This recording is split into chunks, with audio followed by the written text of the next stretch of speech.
നമഃശിവായ. ഭദ്രാമൃതത്തിലേക്ക് ഏവർക്കും സ്വാഗതം.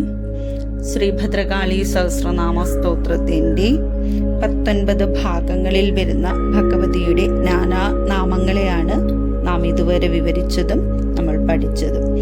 ഇന്നിവിടെ പറയുന്നത് 20-21 ഭാഗങ്ങളിൽ വരുന്ന ഭഗവതിയുടെ നാമങ്ങളെയാണ്, അതിനെയാണ് വിവരിക്കുന്നത്.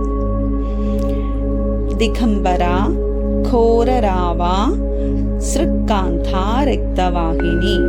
ദിക്കുകളെ അംബരമായി ധരിച്ചവനാരോ ഭഗവാൻ മഹാദേവ പത്നിയായിരിക്കുന്നവൾ ദിഗംബര. ആകാശത്തിലെ ഇടിമിന്നൽ ശബ്ദത്തോടുകൂടിയിരിക്കുന്ന ദേവിയെ ഘോരരാവ എന്ന് വിളിക്കുന്നു. സൗന്ദര്യത്തെ സൃഷ്ടിക്കുന്നവളായ ഈശ്വരി തന്റെ ശരീരത്തെ രൂപപ്പെടുത്തുന്നതായ രക്തവാഹിനിയായും ഇരിക്കുന്നു. ശരീരത്തിലെ രക്തവേഗത്തിന്റെ കാരണശക്തി ഭഗവതിയാണെന്ന് സാരം. ഘോരാരവ ശിവ, ഖഡ്കാ വിശംഖ മഥനാതുര. ഭയാനകമായ ശബ്ദമായ ദേവി ശിവനിൽ ചൈതന്യമാകുന്ന ശിവയായി ജ്ഞാനമാകുന്നവളോടുകൂടി മറ്റ് അംഗങ്ങളൊന്നുമില്ലാതെ സ്വയം ആനന്ദിച്ച് ഭയാനകമായിക്കൊണ്ട് മതിച്ചിരിക്കുവാൻ ആഗ്രഹിക്കുന്നവളാണ്. അതിനാൽ മഥനാതുര എന്ന് നാമം.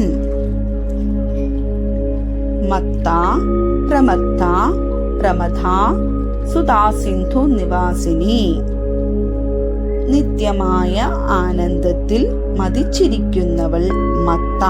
ആഴ്ന്ന ചിന്തകളുടെ ലോകത്തിൽ ഉന്മാദിയായിരിക്കുന്നതിനാൽ പ്രമഥയായിരിക്കുന്നു.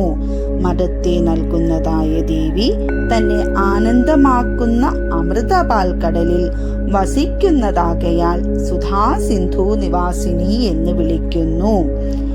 എന്താണോ മൂലസ്വരൂപമായ അവിശ്ചിന്നമായ പരാപ്രകൃതിയുടെ സത്വം, അത് ആനന്ദമാകുന്നു. ഈ ലഹരി തന്നെയാണ് യോഗികളിലെ ഖേചേരിയും. പ്രപഞ്ചം മുഴുവൻ താനാകുന്ന ആനന്ദത്തിൽ മുഴുകിയ പരാശക്തി തന്നെയാകുന്നു കാളി.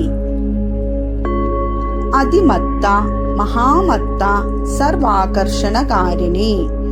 സമുദ്രമാകുന്ന മധ്യത്തിൽ അഥവാ ആനന്ദലഹരിയിൽ അതിമത്തയും പ്രപഞ്ചമാകുന്ന ആനന്ദത്തിൽ ലയിച്ചിരിക്കൊണ്ട് മഹാമത്തയാകുന്ന ദേവിയിൽ എപ്പോൾ സുധാലഹരിയുടെ തിരയിളക്കം കൊണ്ടുണ്ടാകുന്നുവോ പ്രപഞ്ചശക്തിയൊന്നായി തന്നിലേക്ക് ആകർഷിക്കുന്ന കാരണശക്തിയാകുന്നു ദേവി.